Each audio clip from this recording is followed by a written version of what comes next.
You're listening to the Grind Line Podcast. What's up, and welcome to another episode of the Grind Line Podcast. I'm your host, Greg. You're listening to episode 333. I'm here tonight with Ryan. Tyler broke his streak. Ryan, how are you doing tonight? I'm back on office missing. You're back. Yes. Yeah, we're back. We are so back. So Ryan's good. We do have some news to cover tonight. A couple coaching hires, coaches shifting, a fired scout, and some free agent rumbling out there. Not free agent rumbling, but trade rumbling out there still. But we're going to start off tonight by talking a little bit about the hirings that have happened. The Detroit Red Wings hired Michael Leighton as the goalie coach for the Detroit Red Wings. That's a guy. Most known for being scored on by Patrick Kane to lose in the Stanley Cup Finals for the Philadelphia Flyers. But he has spent the last 3 seasons as a goaltending coach for the Windsor Spitfires in the Ontario Hockey League, helping them win back-to-back Western Conference regular season titles in 2021-22 and 2022-23. And like I had said before we hit record, I'm not sure when you've got established guys like Gibson and Talbot that he's really going to do much teaching. He's probably going to do, like you said, a little bit more prep work. Yeah, I mean, when you're trying to help a team that has arguably had suspect goaltending the last couple of seasons and really inconsistent goaltending, I mean, maybe he's there to try to put them back on track. I mean, he's still young, all things considered, at 44. Talbot's close to him in age. It's kind of weird in that sense. But at the same time, it's a guy that can relate. I mean, he is a guy. I'm going to keep calling him a guy. This is a guy that he does have a Stanley Cup final under his belt. It was kind of a freak thing, but he really just turned it on when he got over to Philly and led them to an improbable run. I think everyone, I know I was cheering for them because they were playing Chicago, and Chicago had to kind of go through Detroit in that time frame. So can you make the group better? That's all I care about. Can you help them prepare? Can you help them just get through the ups and downs of the season? That's really all that matters and what you're there to do, right? Maybe it's here's how you can exercise so that your groin is not made out of glass. Yeah. Hopefully that's what it is, because with guys that get hurt, where Talbot's gotten hurt in the past and Gibson has had injury issues too, maybe he's there for the whole let's gird your loins. Let's make sure you're doing okay in the gym so that you're not as fragile as previous seasons. But he, like you said, he's been an NHL, mostly backup goalie, played for Chicago, Nashville, AHL lifer, Philadelphia, Carolina, back to Chicago, back to Carolina. He's bounced all over multiple times. The most games he's ever played in NHL season. Twice he played 34 in 2003, 2004. And in 2009, 2010, between Carolina and Philadelphia. So, I mean, a change is a change, and sometimes that's all you need. And we'll see what happens there. Or head coaching. Yeah, it worked for head coaching. The other change the Red Wings made is they named Jeff Weintraub as a video coordinator. Jeff has actually been with the team for a while, since 2017, 2018, where he was an assistant video coach for a couple years, then was just a video coach for a few more. Then he was an assistant video coordinator for the past 2 seasons, and he has now been promoted to video coordinator, no longer the Dwight Schrute of video coordination.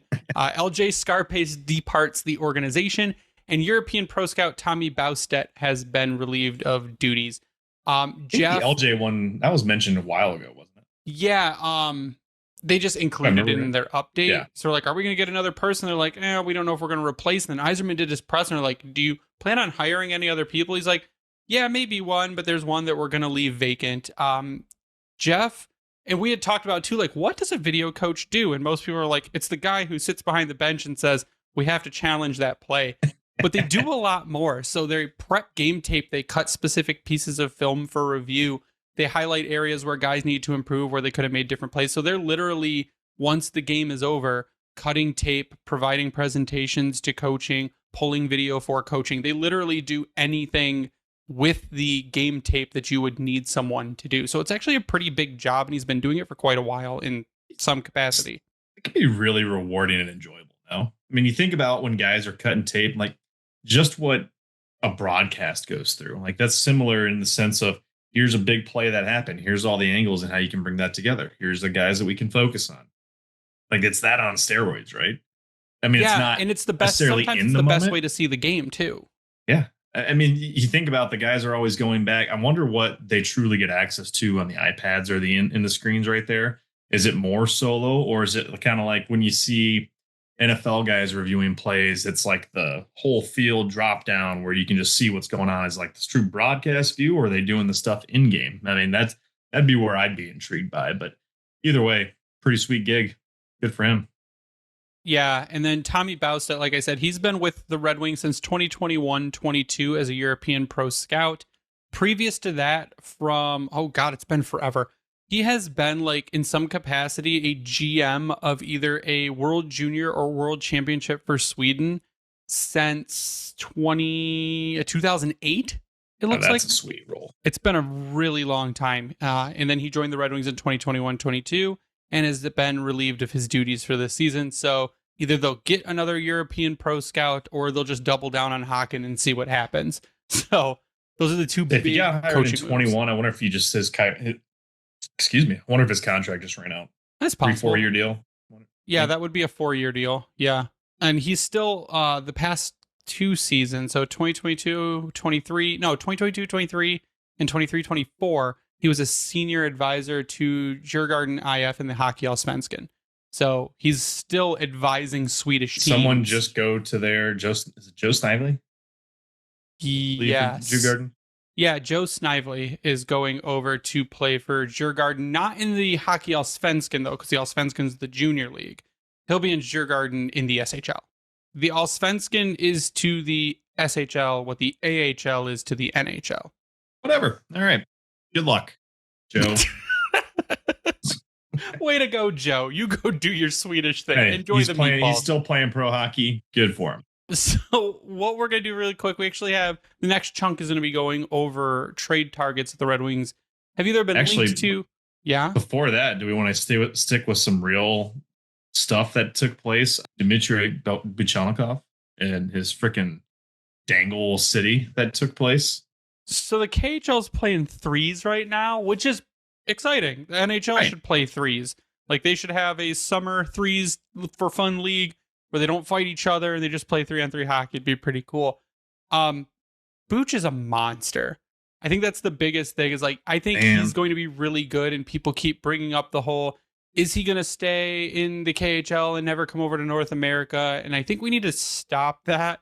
Red Wings prospect put out a good thing today. Yeah. Where Buchelnikov's quoted saying, you have to think about leaving for America from the heart. The NHL is almost everyone's dream. And he says that they've got, the Red Wings have a guy in Russia that talks to him, not just about hockey, but about life stuff. He's talked to Yzerman a couple months ago and talked about kind of the summer and the season. And then they said Nikolai Vakarov is the guy that talks to him over there. So they ask him, like, have they approached you about re-signing with the team? And he says, no, we're going to play the season, see what happens. But at the end of the day, he even said that he had his meeting with Steve Yzerman and they spoke just English, which is huge. There was no translator, he said, and they just spoke English. So I'd say it's rare. I mean, it's probably more common now, but it depends, I guess, how confident the player is. True. I mean, when you think of a younger Russian player, there's usually a barrier there and or needing the interpreter. So the fact that that's the case, I can't speak to it. But I mean, he has been here the last several seasons. We've seen him doing some off-season training. So I don't want to call it holding out hope because that makes it sound like I'm not confident that he's going to come over. But I feel like after this year, they even said like someone said, it might have been Yzerman himself, that basically they told him like he could have a spot on the NHL roster, but he decided that honing his skills in Russia was the best thing and to honor his contract basically. Well, not only that, but he's going to one of the top Russian teams out there. Like he's going to Putin's baby. This is really the best case scenario for his development right now. So for him to go and play for CSKA, right? Yeah, you can call it whatever you want. I usually call it Cisco, whatever. You call it the Red Army hockey team. There we go. But that is a big deal because you think of guys that go there, they're there to win a championship, right? That's like the 90s Wings version right there. No pun intended on the Red Army piece because of the Russian Five. Kind of pun intended. Anyways. But for what we as fans can hope for, he continues where he left off last season, helps this team absolutely freaking crush it.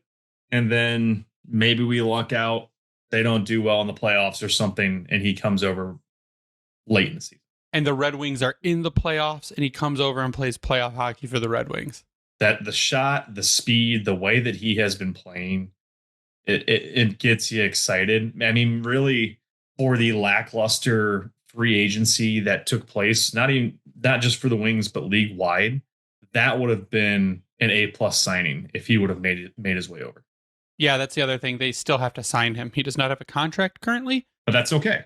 It's okay. But if we get toward the end of the season and they're out, they could immediately sign his contract and get him over. So now we're going to take a quick break. Word from our sponsor. We'll come back. We will talk about some names that are floating around the Red Wings, and one that is not directly tied to the Red Wings, but that we think would be a really good addition. If you don't think it'd be a good addition, there might be some issues, but we'll be right back. Message from our sponsors.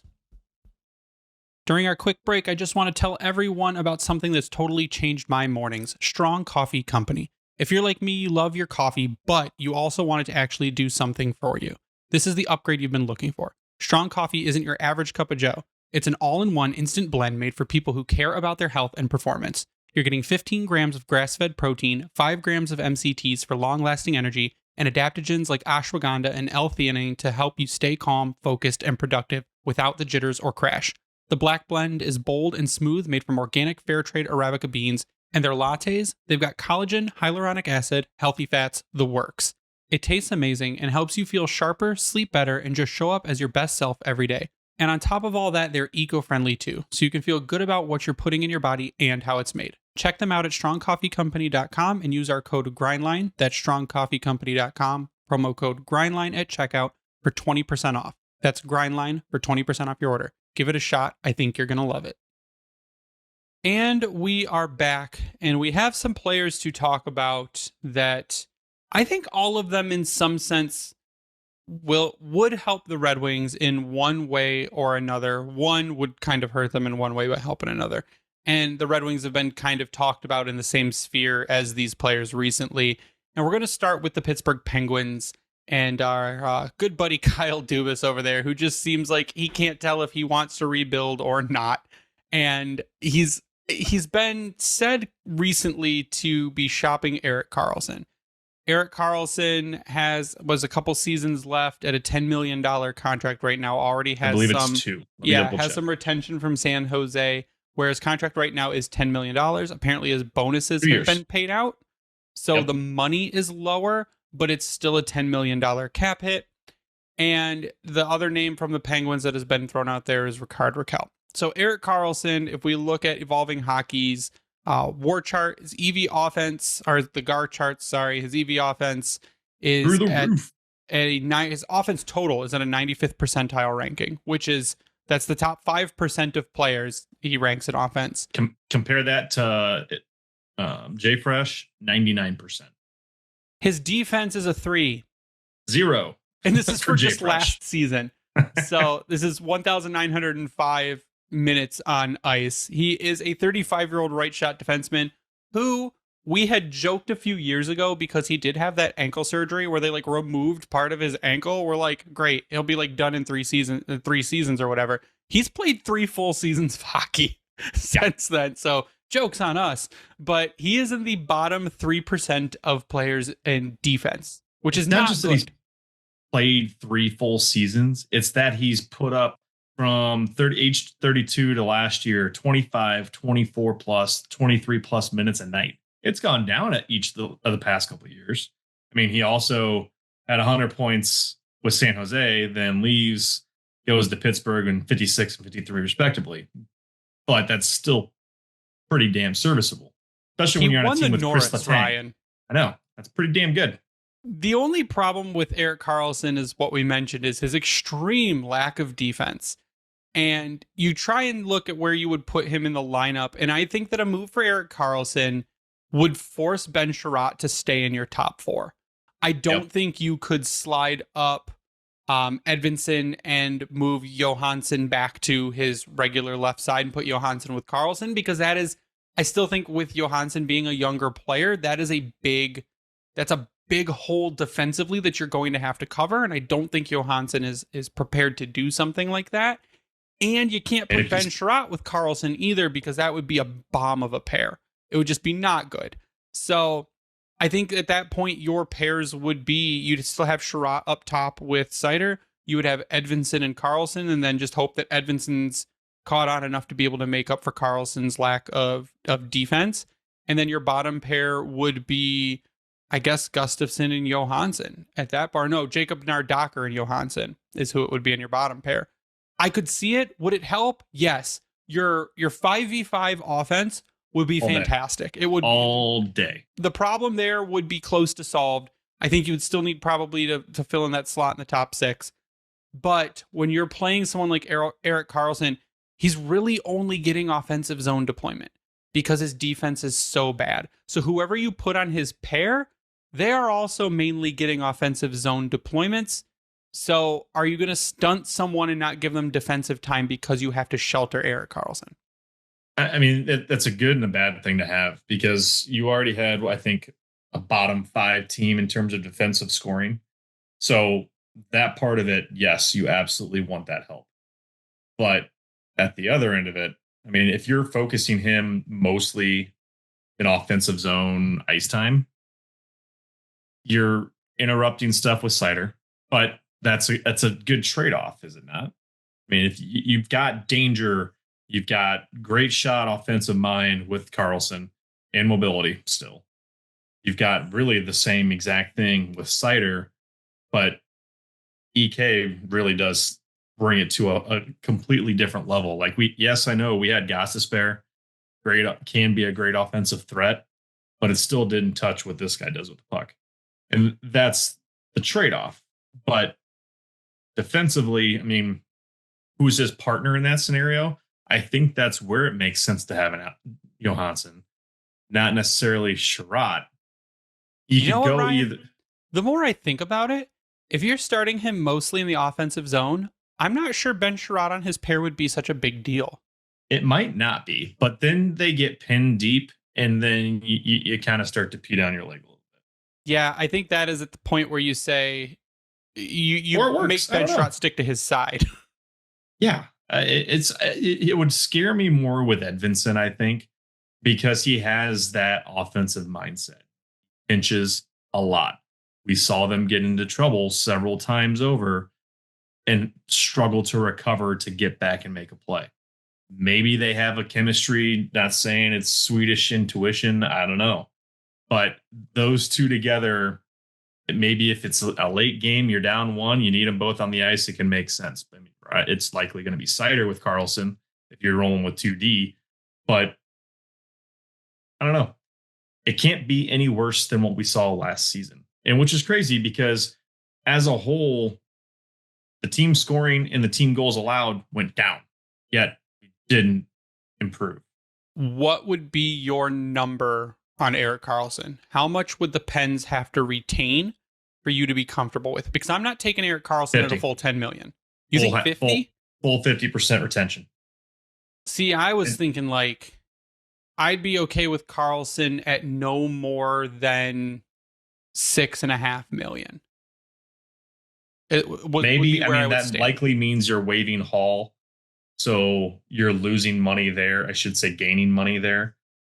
But if it's over 6.5, I still kind of struggle with. I mean, maybe if it's at 6.5, you're making them eat 3.5. That lightens what the expectation is for a return to take that on. But I mean, we do as a whole. Chiarot's fallen off. Justin Hall falls off. Gustafsson falls off. Your entire defensive core, other than Aljo and Seider, has their contract falling off. Edvinsson's due an extension. Bernard Docker, depending on how he does, likely sees a small extension. the lower that hit can be, to me, the better, which is why I like that $5 million. But you also gain $1.9 million back between Abdelkader's buyout finally ending and bonus carryover. I like it. I want to see it at 6, between 5 and 6. If anything were to actually happen. The way we could do this too is we could do a package deal. So the next guy I wanted to talk about, whose name has been floating out there, and a Pens writer actually said that Detroit would be like, it makes the most sense as a fit for this guy, and that's Rikard Rakell. Rikard Rakell is a 32-year-old right shot forward. He has a 94 overall on Evolving Hockey guard chart, a 91 offense, and an 86 defense. This is a guy you could plug right into your top 6. Last season in 81 games played, he had 35 goals and 35 assists for 70 points. And the good part about that is a lot of them were even strength. 26 of his 35 goals were even strength.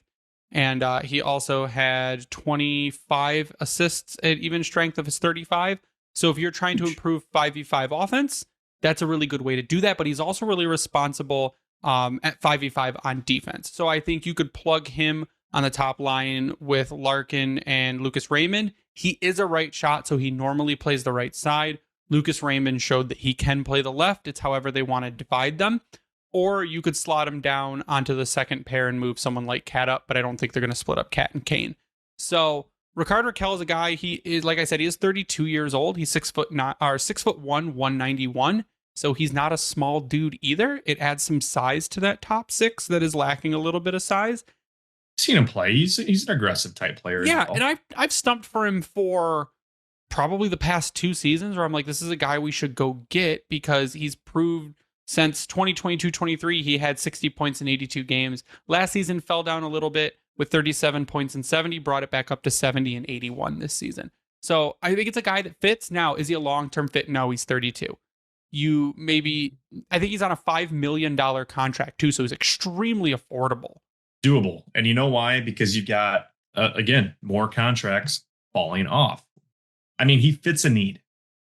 Potentially scoring winger. But with this trade, I mean, the $5 million number is going to be the standard cost for a middle 6 winger. Likely third pair type or third line type guy. Do we have a lot of those? You could argue yes. But he's going to put something out there for you at both ends of the ice, which is what they desperately need.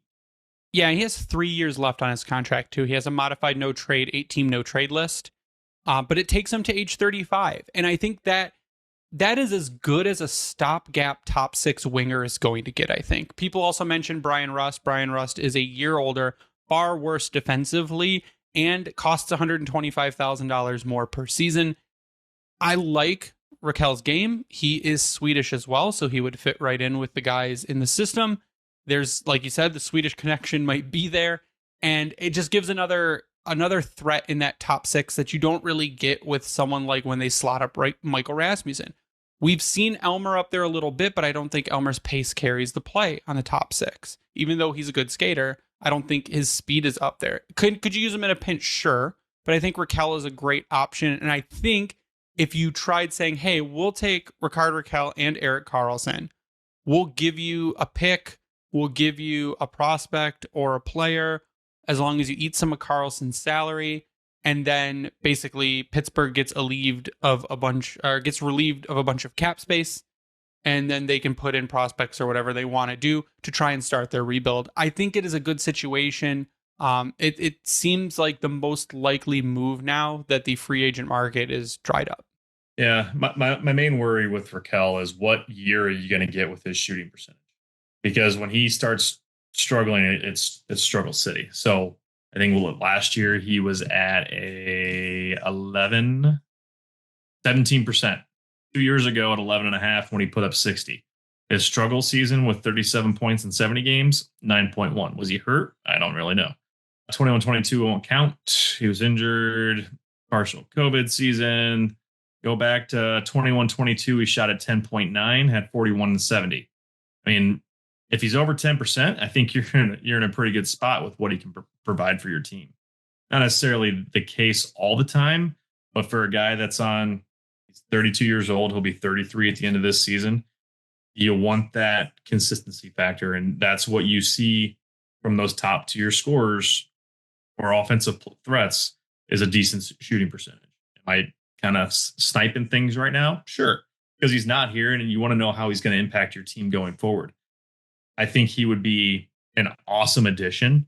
The contract, 3 more years at $5 million, I think you can eat that and still make out, especially if you lose a Confer or a Cop as the return. Cop in the sense you don't necessarily want to lose because of what he can do for you on the PK, but Rakell could indeed fill that hole, right? In theory. If you're getting a guy that produces what he has produced over the course of his career in your top 6, where we stand right now at $5 million, huge win. Just based on the contracts that you look at other teams and their top 6 players that produce like he does, they're getting paid more. So if you can get that for 3 seasons, that's a lockdown great deal. The last guy we want to talk about tonight, though, is Jordan Kyrou. There are rumors going around that the Blues are shopping him. They want to get out from underneath his contract. He so right now, last season, the Evolving Hockey War Chart show him at an overall of 94 with an offensive 92 and a defensive 72. He is 27 years old, so he better fits your age range and kind of your cup window. Last season, in 82 games, he had 36 goals and 34 assists for 70 points. And 24 of those assists were at even strength. 29 of those goals were at even strength. So he is another huge plus offensive player at 5v5. Again, perfect fit, I think, for the top 6. He also shoots right. So again, you've got to juggle a little bit. Maybe he plays left. Maybe Raymond moves over. He is 6'1", 196 pounds. The only worry that I have with Kyrou is that some people say it's an attitude issue as to why they want to get out from underneath his contract. Other people are saying that it's going to cost way too much, that the Blues don't have to ship him, but they're open to shipping him. Spot.